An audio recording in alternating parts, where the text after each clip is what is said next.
Oh shit. Hi friends, host Eric here, host Talking with Famous People, and today we're living, loving, and learning together in a laughing, lugubrious, languid, and long-lasting trip down a road that begins at birth and ends at death.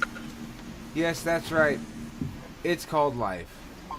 Today, I want to talk about the way that life can be kind of funny. So here I am, and who is here at this house with me and Kim but Katie of Yalor fame. Katie of Pratt. And she arrived this morning, early in the morning, or not that early, but I had to go there early in the morning. And she arrived on the train. And I picked her up from the train station. I said, "Hey there, Katie. Welcome to Los Angeles." Now, the thing that's interesting about this, of course, is, well, just a few years ago, nothing interesting ever happened. Now, nothing but interesting things ever happen. Within the last 8 weeks or so, and what I want to talk to this video really is about is the fact that I am currently celebrating my 60-day chip with Kimberly of a post-pre-duality recovery period. So 60 days. Hi, I'm Eric. I'm a post-pre-duality recovery person, and I love to eat cheese. That's how we begin each meeting. We got 60 days together. It's been a weird 60 days, but what I've seen happen is the way that the meaning slabs just sometimes they'll move real slow, and then everything goes boom, boom, boom, boom, boom, right in succession. So let me tell you what that means. Before I met Kimberly, I had attempted to sustain a couple of like little friends with benefits things, and figured I would get by on that for a while. Didn't work. Fell apart. I got frustrated with my ongoing struggles with dating and getting women, so I set up an OkCupid profile, and what did I do? Smartest thing I can always do. Whenever I do it, it seems to be a really smart thing to do. I said, let's see if talking with famous people can help me. And I came on here and I asked everybody to help me make my OkCupid profile, and they helped me make it, super tight or whatever. And then I also asked them to make a little video saying, you should totally give me a chance, go out with me, I'm safe to go out with, it'll be fun, it'll be worth your time, we're the community members, we vouch for him basically. So using that methodology, Kimberly was willing to give me a chance to go out with me. And she wouldn't go out with me when I wanted to, which was right now. That's how you ask somebody out on OkCupid. You say, you want to meet me at blah right now, or in 30 minutes or something? Don't bother with the small talk. Anyway, she didn't meet me right now, but she did say, I'll go out with you on Wednesday. And then she and I talked on the phone a couple times. We did go out on Wednesday. And we had a really strange date because it was a date in which she had gone and talked with people prior to the date, I believe, to some extent. No? You hadn't? Oh no, I had, yeah, just seeing, watching videos. And so she knew a little bit something about me, and she also knew that she'd have the opportunity to go on the channel after the fact, to go on the raw room later after the date and complain about me if she wanted to, if I misbehaved or something. So, unfortunately for me, or fortunately, or I don't know, I, of course, did misbehave, even though I knew that was the situation. And specifically, I threw a little tantrum because she wouldn't sleep with me on the first date. Even though she let me touch her boobs. And that was unfair. It's like, why even let me touch your boob? But, that's neither here nor there. We used the raw room to pull off a really, world-class sweeping effort there, where I successfully salvaged that relationship after throwing a tantrum in that fashion. This is the beginning of the last 60 days, which has been a crazy 60 days. What happened shortly thereafter? Me and Taylor got in a big fight. Like, it was like the first couple of weeks of our relationship. Taylor and I were in a big fight. Kim was like, "What's going on? What's going on?" She was sort of like wanting to know what was up with the fighting and stuff, and at the same time, and she was also providing me the way to not care so much about the fight and sort of withdraw and just say, "I'm not going to think about that for a bit," because obviously I was distracted with Kimberly. Now that fight ended up resolving, and it took quite a while to really fully resolve, but just around the time when things got really kind of back to normal between me and Taylor, and I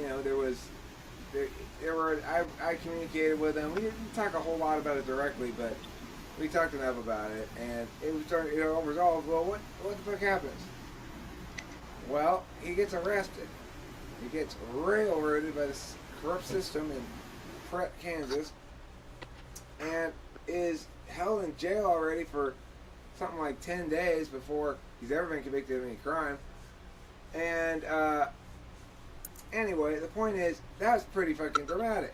So, I was all, well, fuck. What am I gonna do?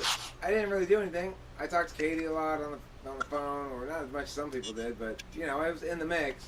And then what happens? Boom! Out of nowhere, Nick and Jewel are like, "We're a couple now. We're together forever. We've never seen each other in person, but that's okay. We're together forever. Why? Because we're jewels." And at this point, I'm thinking, well, yeah, it totally makes sense. You guys are jewels, so you should totally do that, and I bet it's going to work perfectly. Because at that point, I had enough experience with Kimberly to realize, oh my fucking god, Socionics is totally right. No offense to anybody who's not in a dual relationship, but from my experience, I'm just like, well, shit. Why was I even thinking about going non-dual? Because, oh, that's what it's supposed to be like. That's right. There you go. Okay, everything's right. Not that everything in the relationship's right, but everything in my life is right. Not that all the details of my life are going well or anything. I'm totally broke and yada yada. But it doesn't really matter because I'm whole. And I can function properly. So when I hear this crazy announcement from Nick and Jewel, obviously, I'm stunned, but also happy about it because I find myself shifting into this preacher for duality. So compelling do I find the reality of it as a meant-to-be compatibility super bomb that I must spread seeds of it like Johnny Appleseed through the wilds of America long ago, so that the future generations may harvest their gnarled apples and say, "Who the fuck planted this apple tree?" Anyhow, that's neither here nor there. The point is, after that, what happened? Well, I went and met fucking Nick and Jewel in San Diego. Nick bought us dinner. We went to a Mexican restaurant called Miguel's. And then we went down to the ocean and we took a bunch of pictures. And we just, it was like, what? And then what happens? Yesterday I come back here, I put a handle around the house. I'm really physically beat up and everything. But I'm kind of up, I'm kind of added up.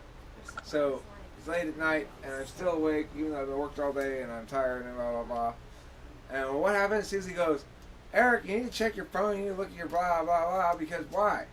Because Katie's coming in the train station this morning at 8:30. And I'm like, really? This morning at 8:30? So I left the house around 5 a.m. to get her, and she's here at my house, at Kimberly's house.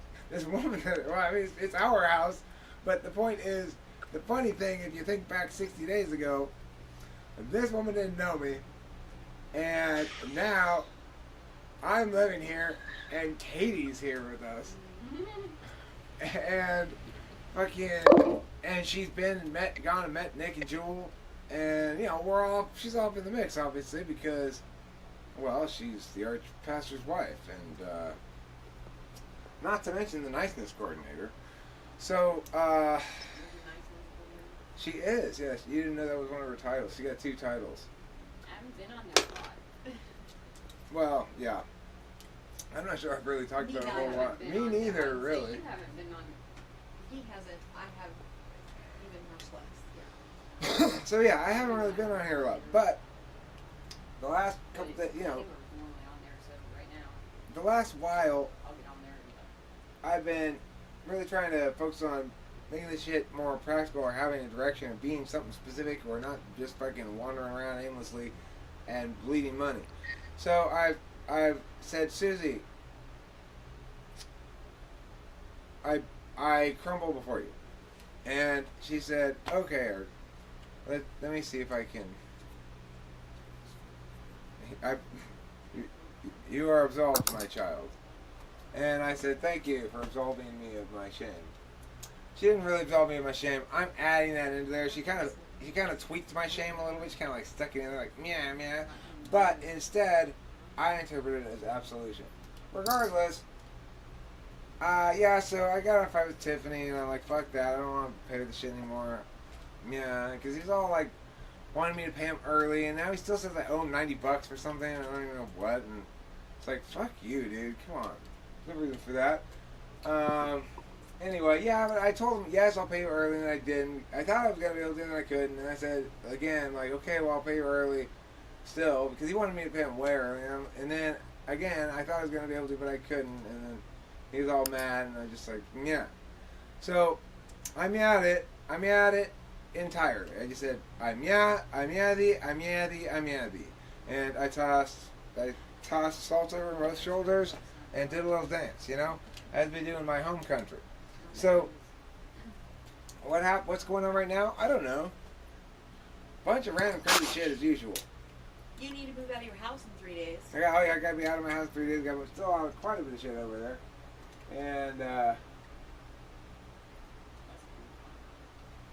And fortunately, I got Katie here to help. My work experiences put me in the right spot. Anybody else in this room want to comment on the lack of verisimilitude in the last 60 days of my obviously scripted life? What I like about this storyline is I'm not the one who gets arrested.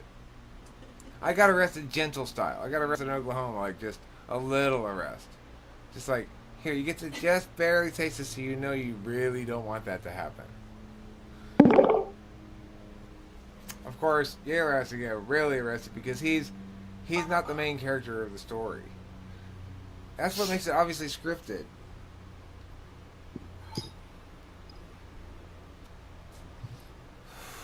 I think we might all be sub-characters in Kimberly's story. Man, you guys are all sub-characters in my story. Katie, no, we're not. No, we are not sub-characters in your story. You want to live the last 3 weeks of my life? No, we do not. I don't. I've lived a pretty goddamn good 3 weeks. Last 3 weeks have been pretty fucking... I've just been like, well... This is living large. The thing is, living large, you don't gotta spend a lot of money or anything. You just gotta play all the time. Play or work, but play work play. You know. Enough to be able to play like a little less, but more often. Yeah. Well, anyway, that's enough for this episode. If nobody else has anything to add from over here, ladies, if you want to say something, you have to come and stand here instead of hiding over there. We don't want to do that. Okay. Well, that's introverts for you. As an ENTP, I'll never understand their strange and quiet, isolated ways. But I love it because, you know, 2 of me is too many.